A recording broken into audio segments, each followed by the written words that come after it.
Shalom, berjumpa kembali dengan saya dalam program Setiap Hari Bersama Tuhan. Saudara, biarlah kiranya senantiasa kita hidup dipenuhi dengan kebenaran firman Tuhan. Berbahagialah setiap saudara yang mencintai firman Tuhan, karena dia akan terus bertumbuh kuat di dalam firman-Nya. Hari ini kita akan diberkati firman Tuhan yang diambil dari Markus pasal yang ke-6 ayat 1 sampai dengan 4. Kemudian Yesus berangkat dari situ dan tiba di tempat asalnya, sedang murid-muridnya mengikuti Dia. Pada hari Sabat ia mulai mengajar di rumah ibadat dan jemaat yang besar takjub ketika mendengar Dia, dan mereka berkata, "Dari mana diperolehnya semuanya itu? Hikmat apa pulakah yang diberikan kepadanya, dan mujizat-mujizat yang demikian bagaimanakah dapat diadakan oleh tangannya? Bukankah ia ini tukang kayu, anak Maria, saudara Yakobus, Yoses, Yudas, dan Simon? Dan bukankah saudara-saudaranya yang perempuan ada bersama kita?" Lalu mereka kecewa dan menolak Dia. Ya saudara, hal yang paling menyakitkan bila kita ditolak oleh seseorang. Judul hari ini adalah Saat Hidup Ditolak. Saudara, ditolak adalah sesuatu peristiwa yang mungkin akan membekas di hati seseorang. Lebih dalam bekasnya dibanding sebuah kebahagiaan. Dalam kehidupan seseorang, bila dia ditolak atau dilukai atau disakiti, itu akan merupakan bekas luka yang berdarah dan menganga dan akan lebih sulit disembuhkan dibanding dengan mungkin dia mengalami kebahagiaan saat ulang tahun diberikan hadiah, kebahagiaan saat mungkin dia mendapatkan gelar wisuda dan lain sebagainya. Hal itu juga pasti akan dikenang sebagai kenangan yang indah. Tetapi saudara, biasanya dampak yang paling panjang dan sulit untuk dapat segera disembuhkan adalah saat seseorang mengalami luka. Apalagi luka yang dalam prosesnya ditolak. Hal yang menyakitkan saat kita ditolak, dan peristiwa ini banyak dialami oleh banyak orang. Contohnya ditolak dalam pekerjaan. Sementara mencari pekerjaan susah dan waktu dia berharap untuk dapat diterima di pekerjaan di sebuah perusahaan ternyata ditolak. Ditolak dalam komunitas. Makanya saudara, ada banyak orang yang berusaha mengaktualisasi diri, yang berusaha untuk dia mencari sebuah perhatian agar diterima di komunitasnya. Karena bila ditolak akan merasa tersakiti. Ditolak dalam hal bercinta. Nah, ini sering sekali terjadi, khususnya untuk anak-anak muda. Apabila dia mencintai seseorang lalu cintanya ditolak, pasti sangat menyakitkan saudara. Ada orang yang memang kuat lalu easy going, tapi juga ada orang yang waktu cintanya ditolak akan sangat membekas dan akhirnya menimbulkan luka-luka yang berkepanjangan.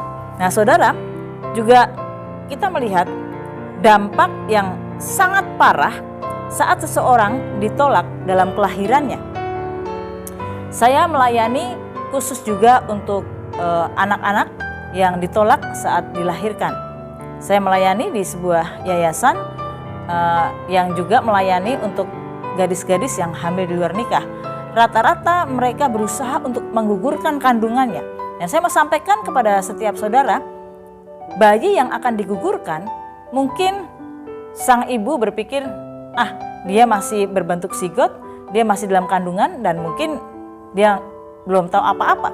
Saya mau sampaikan pada saudara, saat kandungan, saat janin itu sudah ada dalam kandungan seorang ibu, bahkan berbentuk zigot pun, maka dia sudah memiliki sebuah naluri, sudah memiliki sebuah rasa. Waktu dia ditolak, dia akan merasakan. Dan waktu saat digugurkan tidak gugur dan akhirnya dia dilahirkan, maka akan melukai anak tersebut. Saya mau sampaikan dampak ini sangat parah dan sangat sulit sekali untuk kita menghilangkan dalam waktu yang sekejap saudara. Mungkin ada juga yang ditolak karena kekurangan. Kalau kita sering mendengar di berita-berita, banyak anak-anak muda, bahkan sebagian orang-orang yang mungkin sedikit agak berumur, yang mengalami pembulian, khususnya anak-anak muda, bahkan anak-anak kecil yang dibully di sekolahnya, saudara, karena mengalami kekurangan.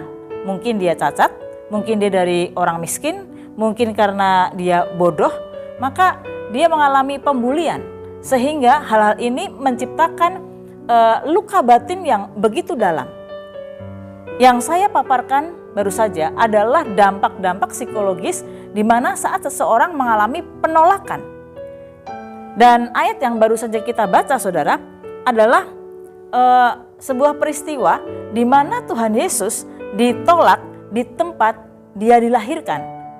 Yesus ditolak di tempat, di kota, di kampung di mana dia dilahirkan. Yesus ditolak oleh orang-orang yang ada, kalau bahasa saya, tetangga yang ada di sekeliling rumahnya Tuhan Yesus. Saya mau sampaikan pada saudara, kalau kita manusia, karena saya juga melayani, saya seorang konselor yang melayani orang-orang yang depresi, stres. Banyak yang datang, konseli-konseli yang saya selalu hadapi adalah orang-orang yang datang ke saya bukan lagi pada tingkatan stres, tetapi tingkatan depresi. Depresi distimia, depresi akut, saudara. Dan bahkan ada beberapa yang mulai awal-awal ke schizofren sehingga banyak halusinasi dan delusi. Saya mau sampaikan pada saudara, setiap luka-luka batin, setiap penolakan-penolakan akan menimbulkan mental disorder kepada orang-orang yang berkaitan. Dan mental disorder ini beraneka ragam, saudara. Ada yang impulsnya terlalu berlebihan, tak terkontrol, emosi tidak stabil, atau bahkan ada orang yang mengalami penolakan sehingga mengalami paranoid, skizoid, dan lain sebagainya, saudara. Ini adalah sebab dari penolakan. Tetapi kita tahu bahwa ternyata bukan orang-orang yang tadi saya sebutkan saja yang mengalami penolakan. Yang bodoh dibully, yang miskin dibully, yang cacat dibully. Saya tidak tahu apakah saudara yang menyaksikan tayangan juga pernah mengalami ini. Tapi saya mau sampaikan pada saudara, ternyata Tuhan Yesus pun juga pernah ditolak. Tapi bagaimana responnya Tuhan Yesus? Kita melihat tadi di dalam Markus 6 ayat 1-4, saudara. Kalau kita melihat, mungkin ada orang yang ditolak karena kekurangan. Tetapi Tuhan Yesus di sini, Tuhan Yesus ditolak oleh orang yang ada di sekelilingnya karena kelebihan Tuhan Yesus. Di dalam ayat yang kedua dikatakan, pada hari Sabat ia mulai mengajar di rumah ibadat.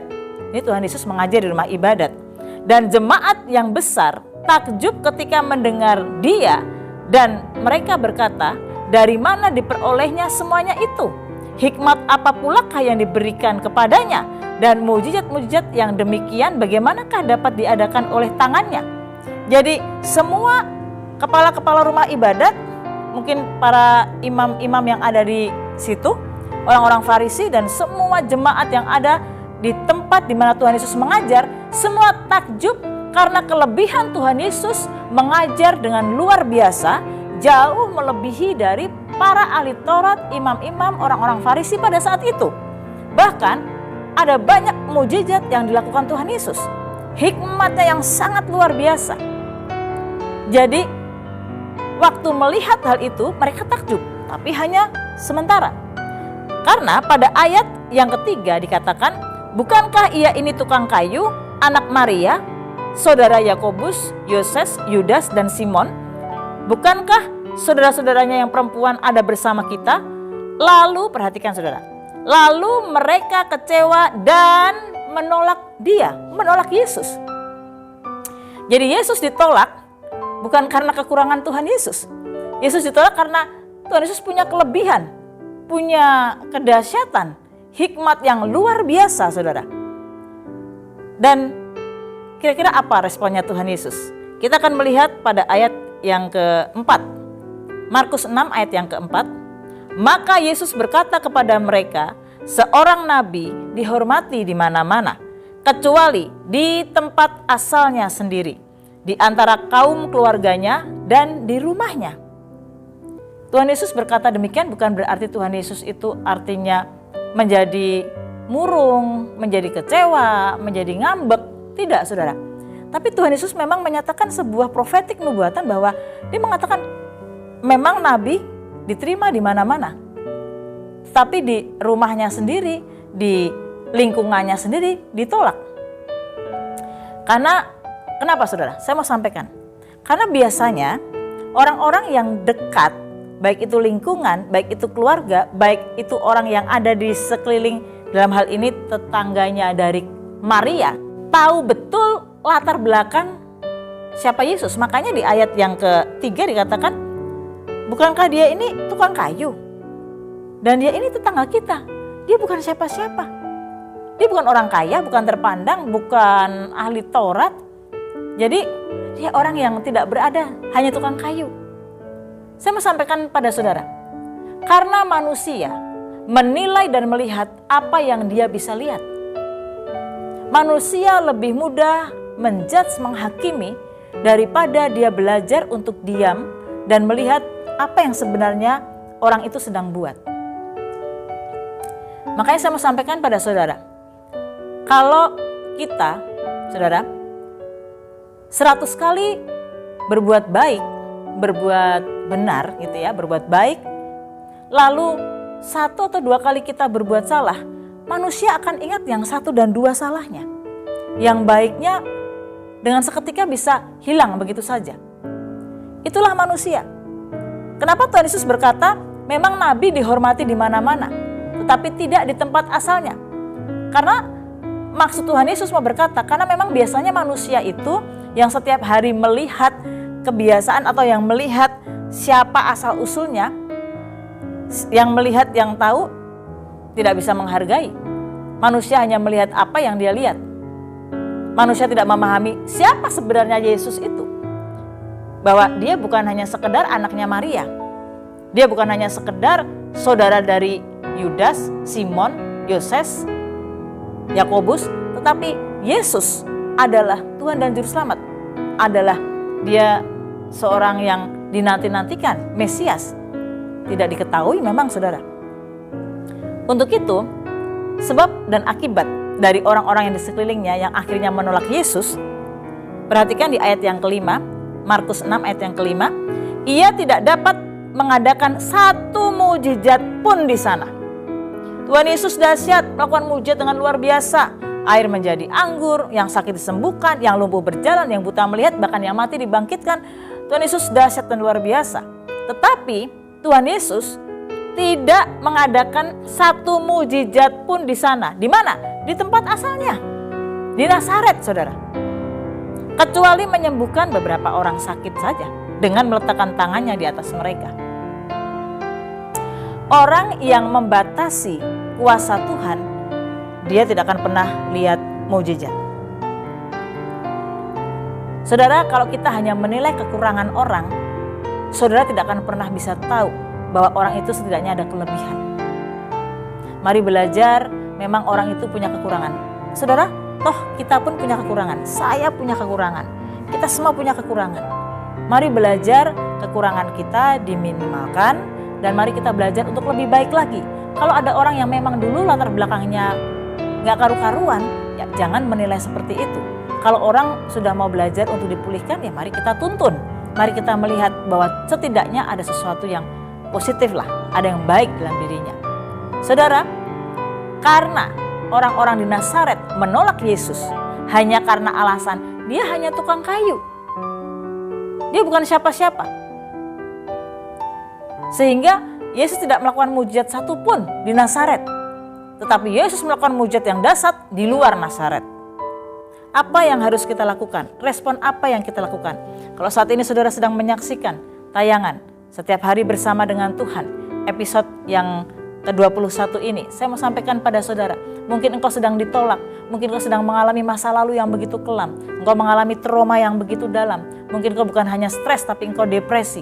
Saya biasa melayani orang-orang yang seperti itu. Saya mau sampaikan kepada saudara, bagaimana respon kita. Saya mau sampaikan, saudara, kalau engkau terpuruk terus, engkau mengasihani diri terus dengan keadaanmu, saudara akan terus tenggelam, ditindih, ditekan oleh apa yang saudara rasakan. Dan itu adalah hal yang paling disukai kuasa kegelapan. Iblis akan memanfaatkan itu, saudara. Jadi, yang harus kita lakukan, bagaimana untuk kita bisa bangkit sekalipun hidup kita ditolak orang. Yang pertama, saudara, tetap pandang Yesus, sebab dia tidak pernah menolak saudara. Tetap tinggal dalam Yesus. Sekalipun engkau ditolak oleh dunia ini, Yesus terima saudara. Sekalipun engkau seorang anak yang pernah mau digugurkan, ditolak oleh orang tuamu, Yesus terima saudara. Sekalipun mungkin engkau pernah mengalami luka, ditolak cintamu, apapun yang kau alami, jangan putus asa. Yesus terima saudara. Tetap dalam Yesus, karena dia tidak pernah tolak saudara. Bahkan sebelum engkau mengenal dia sudah mengenal saudara. Dalam Kolose pasal yang kedua, ayat yang ke-6, saya akan bacakan untuk saudara. Kamu telah menerima Kristus Yesus Tuhan kita, karena itu hendaklah hidupmu tetap di dalam Dia. Saudara, ingatlah baik-baik, tidak ada manusia yang sempurna. Saya pun tidak. Kita semua masing-masing ada kekurangan, tetapi kita sedang disempurnakan menuju kesempurnaan, sama seperti Kristus. Kalau orang lain memandang engkau mungkin dengan sebelah mata, Tuhan Yesus terima sepenuhnya saudara. Tetap di dalam Tuhan, sebab Yesus tidak pernah tolak saudara. Ini yang akan membuat saudara terus exciting. Ini yang terus membuat saudara terus bersemangat. Ini yang akan terus membuat saudara tahu bahwa hidupku tidak mau aku sia-siakan. Aku mungkin dulu pernah menjadi orang yang terbuang. Mungkin dulu aku pernah ditolak orang. Mungkin aku dulu pernah mengalami masa lalu yang kelam. Hari ini aku mau bangkit bersama dengan Tuhan Yesus.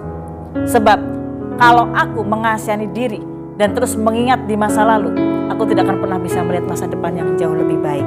Amin saudara. Dan yang kedua, daripada kita mengumpat, daripada kita mengeluarkan kata-kata yang mengasihani diri, daripada kita mengeluarkan kata-kata yang membuat kita makin lemah, sudah ditolak orang, sudah kita mengalami masa lalu yang kelam, mungkin kita dulu waktu masih kecil pernah ditolak orang tua, kita mengalami hidup yang begitu sangat pedih, kita mengeluarkan kata-kata juga yang tidak membangun. Saya mau sampaikan, yang kedua, pakai mulutmu untuk menaikkan syukur dan pujian. Itu jauh lebih dahsyat. Sebab saudara, ada kuasa dalam pujian, ada kuasa dalam ucapan syukur. Saat engkau bersyukur dengan mulutmu, saat engkau menaikkan pujian, firman Tuhan berkata, buluh yang terkulai tidak akan pernah dipatahkannya, sumbu yang pudar tidak akan pernah dipadamkannya. Apapun keadaanmu, Tuhan tidak akan hempaskan saudara. Sebab Tuhan ada berkata dalam hidupmu kalau engkau mengundang Dia dalam hatimu. Daripada engkau mengeluarkan kata-kata yang membuat kau lemah, mari naikkan ucapan syukurmu di hadapan Tuhan. Naikkan pujianmu di hadapan Tuhan. Dalam Kolose pasal yang kedua, ayat yang ke-7. Hendaklah kamu berakar di dalam Dia dan dibangun di atas Dia. Hendaklah kamu bertambah teguh dalam iman yang telah diajarkan kepadamu. Hendaklah hatimu melimpah dengan syukur. Mari saudara. Yang kedua, naikkan ucapan syukur dan pujian. Sebab itu yang akan menguatkan saudara. Saudara mungkin mengalami pergumulan, tantangan, ditolak, sudah mengalami himpitan, namun sudah mengucapkan, menaikkan pujian bahwa di dalam Tuhan ada pertolongan, hanya Engkau yang kuandalkan. Satu-satunya yang kuandalkan. Saya mau katakan, saat Engkau menaikkan pujian, secara psikologis pun itu akan mempengaruhi saudara. Itu yang saya maksud, ada kuasa dalam pujian. Bukan sekedar itu secara psikologis, tetapi di dalam spiritual roh ada kekuatan dalam pujian. Yang ketiga saudara, yang terakhir, apa yang harus kita lakukan? Pandanglah kemuliaan yang melebihi segala-galanya, yang kelak akan diberikan kepada saudara. Saat engkau mungkin menjadi orang-orang yang tertolak, saat engkau mungkin menjadi orang-orang yang disisihkan, mungkin kau masa lalu pernah mengalami masa lalu yang kelam, jangan terpuruk dan mengasihani diri saudara. Mari belajar, pandang ke depan. Ada kemuliaan yang melebihi segala-galanya yang Tuhan akan berikan kepada saudara. Dunia ini akan berlalu. Segalanya yang di bawah matahari akan sirna. Di dunia ini fana. Tetapi setelah itu, bersama dengan Tuhan, kita akan memerintah dalam kerajaan 1000 tahun. Bahkan, saudara, kita akan hidup kekal bersama dengan Tuhan. Ada kemuliaan yang jauh melebihi segala-galanya. Mari saudara, kita kuatkan hati kita. Bila renungan pada hari ini menguatkan saudara, mari tundukkan kepala, kita berdoa. Terima kasih Tuhan untuk renungan hari ini, biar kita semakin bertumbuh dalam Engkau Tuhan, kami semakin dikuatkan, kami semakin mengerti bahwa kami menjadi orang-orang yang walaupun tertolak tapi hari ini kami akan bangkit, kami akan terus semangat di dalam Tuhan karena kami tahu Tuhan tidak pernah menolak kami. Kami tahu Tuhan ada kuasa dalam pujian dan ucapan syukur, dan kami percaya kemuliaan yang kelak akan kami terima melebihi segala-galanya. Terima kasih Bapa, kami bersyukur untuk hari ini. Di dalam nama Tuhan Yesus Kristus kami berdoa. Haleluya. Amin. Amin. Tuhan berkati saudara.